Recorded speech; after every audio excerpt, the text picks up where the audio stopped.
Olá, bom dia meus caros irmãos e irmãs, queridos devotos e devotas de Santo Antônio, paz e bem. Chegamos mais uma vez até você, ao seu lar, levando a nossa mensagem do Evangelho no dia a dia.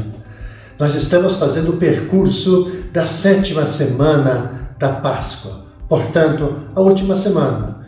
Próximo domingo celebraremos Pentecostes, concluindo então esse longo ciclo pascal.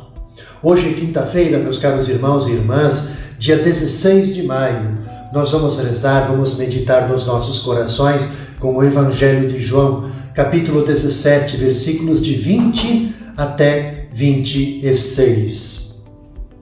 Jesus ergueu os olhos ao céu e rezou dizendo: Pai Santo, eu não te rogo somente por eles, mas também por aqueles que vão crer em mim pela sua palavra, para que todos sejam um, como tu, Pai, estás em mim e eu em ti, e para que eles estejam em nós, a fim de que o mundo creia que tu me enviaste.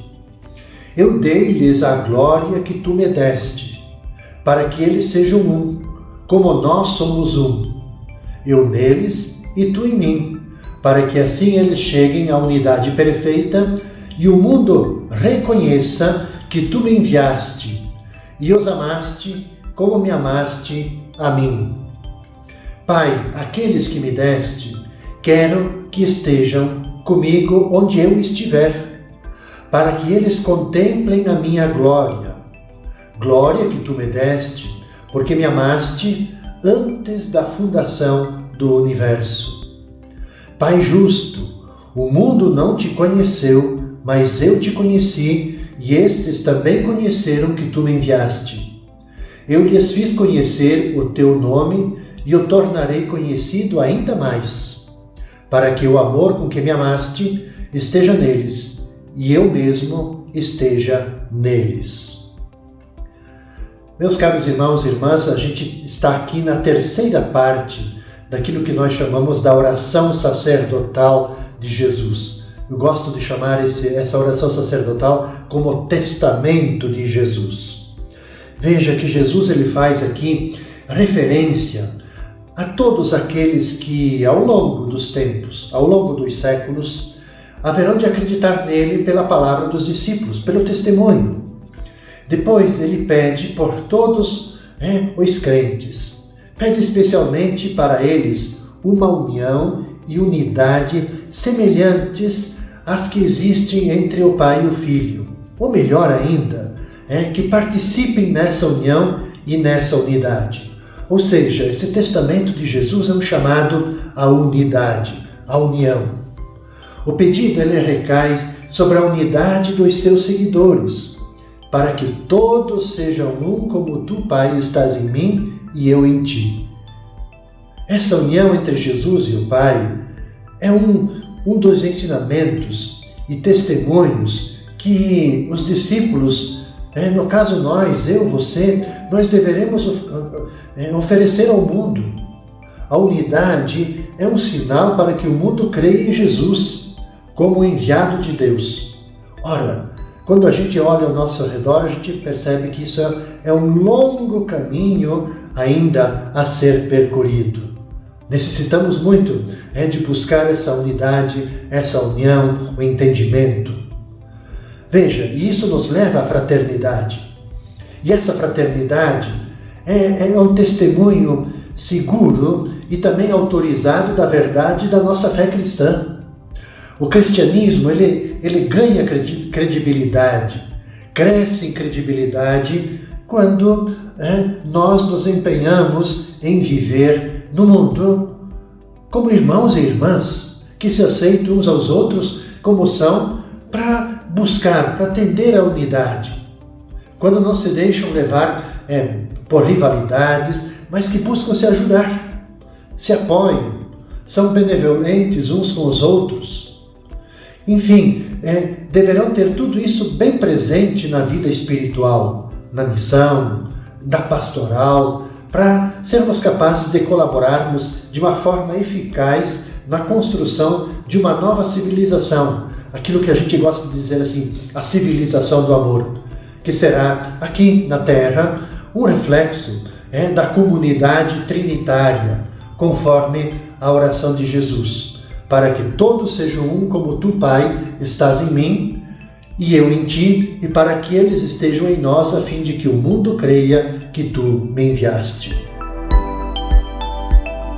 Na sexta-feira, dia 17 de maio, rezaremos, meditaremos com o Evangelho de João, capítulo 21, versículos de 15 a 19. Jesus manifestou-se aos seus discípulos e, depois de comerem, perguntou a Simão Pedro: Simão, filho de João, tu me amas mais do que estes? Pedro respondeu: Sim, Senhor, tu sabes que eu te amo. E Jesus disse: Apacenta os meus cordeiros. E disse de novo a Pedro: Simão, filho de João, tu me amas? Pedro disse: Sim, Senhor, tu sabes que eu te amo. Jesus disse-lhe: Apacenta as minhas ovelhas. Pela terceira vez perguntou a Pedro: Simão, filho de João, tu me amas? Pedro ficou triste, porque Jesus perguntou 3 vezes se ele o amava. Respondeu: Senhor, tu sabes tudo, tu sabes que eu te amo. E Jesus disse-lhe: Apacenta as minhas ovelhas.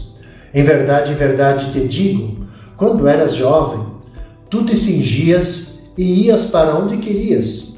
Quando fores velho, estenderás as mãos e outro te cingirá e te levará para onde não queres ir. Jesus disse isso significando com que morte Pedro iria glorificar a Deus. E acrescentou: Segue-me.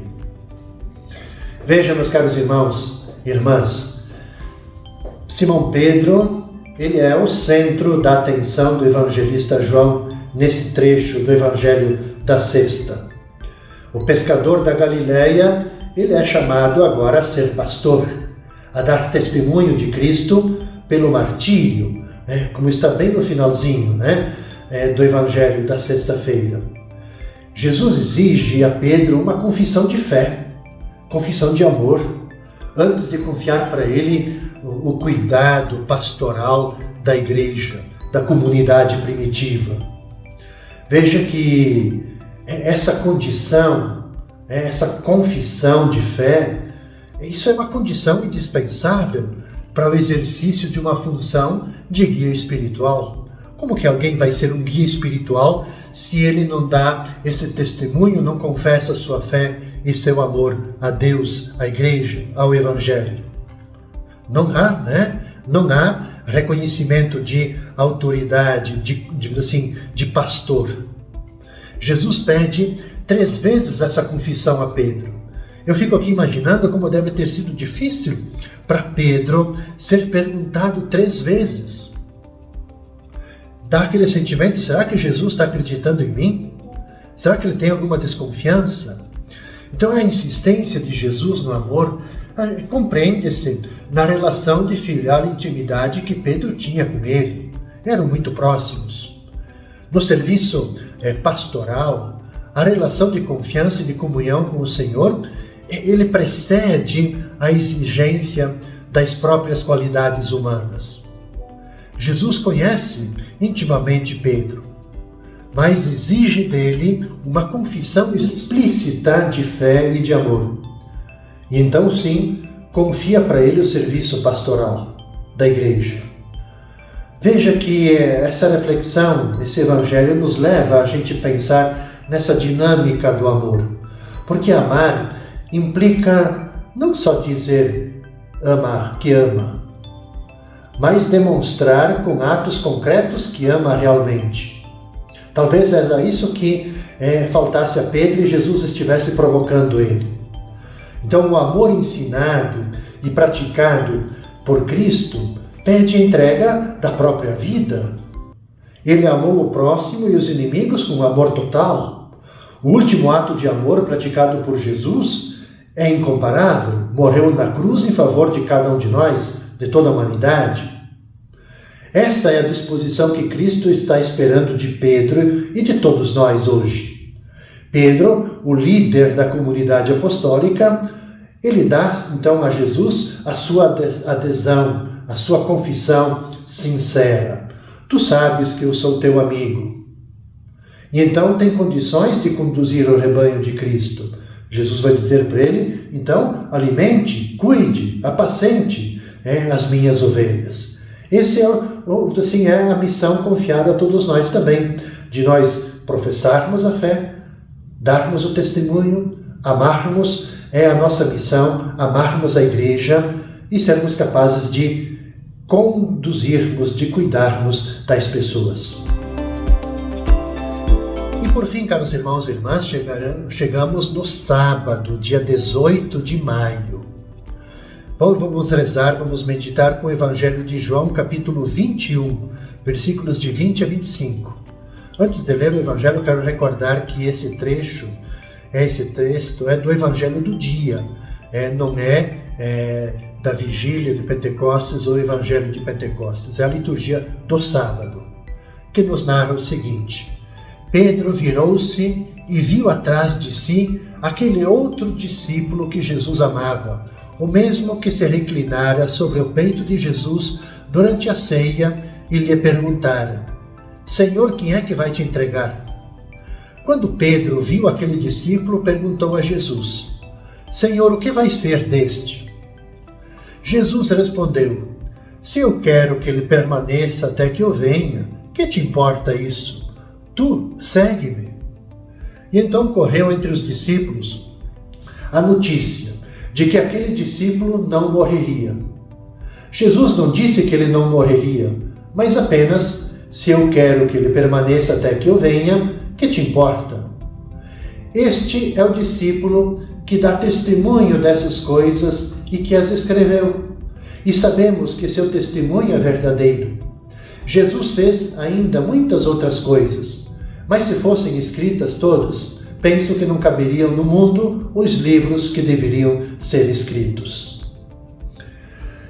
Veja, caros irmãos e irmãs, com este relato do sábado, a gente finaliza o tempo pascal.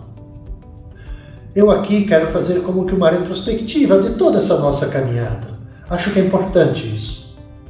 Porque a liturgia, como um todo, nesse tempo pascal, proporcionou para cada um de nós, para mim, para você, para sua família, vamos dizer assim, uma incrível viagem. Nós começamos lá na quarta-feira de cinzas, com aquele apelo à conversão.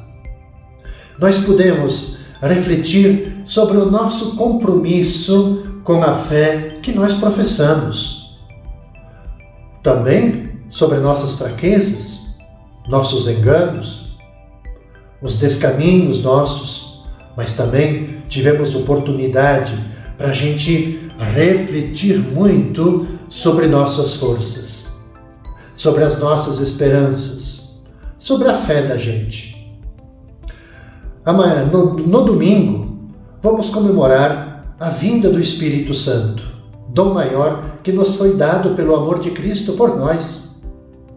Por isso, eu penso que esse trecho lido, que é o trecho conclusivo do Evangelho de João, concluindo esse itinerário pascal, é muito propício para que cada um de nós possamos refletir sobre quais foram os chamados que nós escutamos de Cristo durante todo este tempo especial de liturgia pascal. Como nós escutamos nesse trecho do Evangelho, o chamado, ele é diferente para cada um de nós. São muitas as necessidades para a construção do reino de Deus. Portanto, muitas funções devem ser desempenhadas. E é muito comum pensarmos que o nosso sacrifício é maior que os dos outros, que o fardo é maior. Mas devemos tomar o cuidado para não ouvirmos de Jesus o mesmo que Pedro ouviu. Que te importa? Nossa certeza deve ser de que Cristo sempre nos capacita para o que somos. Você, eu, Ele nos capacita para aquilo que a gente for chamado. E essa certeza nos é dada pelo Espírito Santo que nós recebemos. Portanto, caros irmãos e irmãs, nossa tarefa agora é silenciar o nosso coração para que o Espírito possa nos dizer o que nós devemos fazer. Ele nos dá certeza do que fazer e ele nos provê da força, da sabedoria para a realização de nossa missão. Ele não nos deixa desamparados. A nós é pedido abertura para a fé. Isso que é pedido. Se ainda nós estamos em dúvidas, se a gente não conseguiu se decidir ainda completamente, também é motivo de nos alegrarmos com a vinda do Espírito Santo.